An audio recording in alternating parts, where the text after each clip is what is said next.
ऊपर है। क्या जॉर्ज सोरोस के पर्दे से अदानी को ढक पा रही है मोदी सरकार, यह भी समझेंगे। और उसमें क्या बिड़ला और क्या धनखड़ दोनों आखिर क्यों फंसते जा रहे हैं। लेकिन आज दिन भर के घटनाक्रम पर एक नजर आपके जरिए। आपने बात करी है, सदन में जब पत्रकार जाने लगते हैं तो वहां पे जो प्रेस गैलरी है उसके पास पहुंचते पहुंचते जो आजकल सीआईएसएफ तैनात है वहां हर जगह, तो सीआईएसएफ के जो गार्ड्स हैं वो कहते हैं सर अर्जन हो गई। अंदर जाने का मौका भी आजकल जो है बहुत कम मिल पाता है, क्योंकि आप पहुंचे नहीं और हाउस जो है एडजन हुआ नहीं। लेकिन सदन के बाहर जो है रोज कांग्रेस और इंडिया गठबंधन नए नए तरीके से अडानी के खिलाफ जो है विरोध प्रदर्शन कर रही है और संसद में उस पर चर्चा करने की मांग कर रही है, लेकिन वो चर्चा नहीं हो रही। 3 हफ्ते हो गए और इसीलिए आज इंडिया गठबंधन की तरफ से अविश्वास प्रस्ताव का नोटिस जो है वो सेक्रेटरी जनरल को सौंप दिया गया। 72 साल के राज्यसभा के इतिहास में यह पहला मौका है उच्च सदन के सभापति के खिलाफ अविश्वास प्रस्ताव। इसमें जो टेक्निकल बातें कर रहे हैं उनका कोई मतलब नहीं है।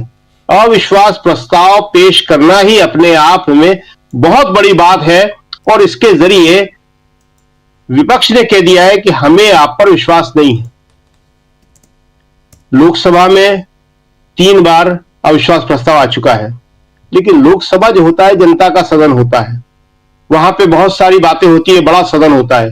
लेकिन राज्यसभा को जो है एल्डर्स का सदन कहा जाता है, वरिष्ठों का सदन कहा जाता है, वहां यह सब नहीं होता है।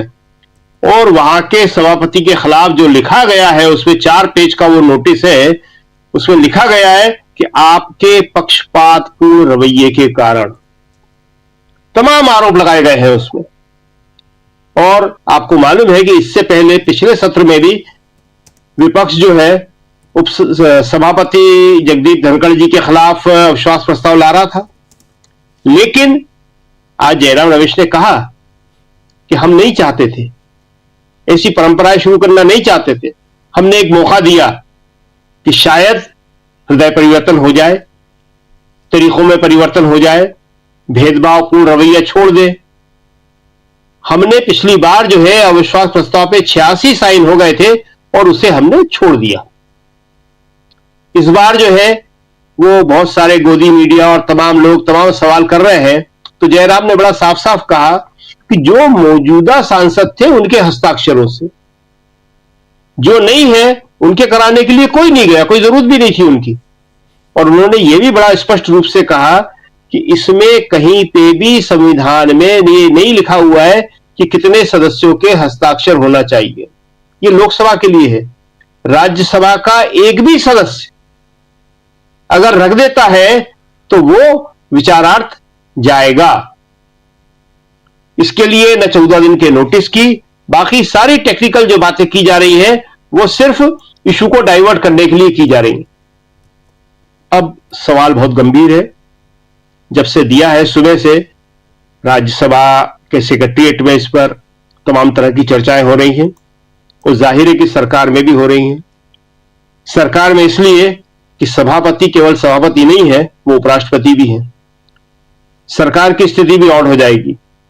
अब क्या होगा क्या नहीं होगा कहना बहुत मुश्किल है। इस पे कुछ बातें हुई हैं, चर्चा हो पाएगी नहीं हो पाएगी यह भी कहना बहुत मुश्किल है। लेकिन उससे पहले जो चर्चा होना है लोकसभा में संविधान के ऊपर जो सरकार नहीं रखी है 75 वर्ष पूरे होने के ऊपर। अब कांग्रेस का आरोप है, कांग्रेस का कहना है, जयराम रमेश का, कि सरकार उस चर्चा से भी भाग रही है। उनका कहना है कि जो 13 और 14 तारीख को लोकसभा में चर्चा है संविधान पे, वो शायद न हो और 16-17 की भी न हो। सदन ऑर्डर में नहीं है, इस आधार पर वो टाल दी जाएगी। और इसके ऊपर तो बहुत तरह की बातें हैं कि अविश्वास प्रस्ताव पे क्या होगा। इसे रिजेक्ट कर दिया जाएगा, क्योंकि स्वीकार करने का मतलब है इस पे बहस, और जिसको न सभापति चाहते हैं न सरकार चाहती है। वही उनके लिए सबसे खराब स्थिति है। बहस होने का मतलब है कि वो सारे आरोप सार्वजनिक हो जाना जो अभी उस पत्र में लगाए गए हैं, जिसके बारे में वो पत्र एक कॉन्फिडेंशियल है। लेकिन जैसे ही होगा तो वो आरोप पत्र पढ़ के वहां पे संसद राज्यसभा में सुनाया जाएगा। तो बहुत ही खराब स्थिति पैदा हो गई है अब सभापति के लिए भी और सरकार के लिए भी।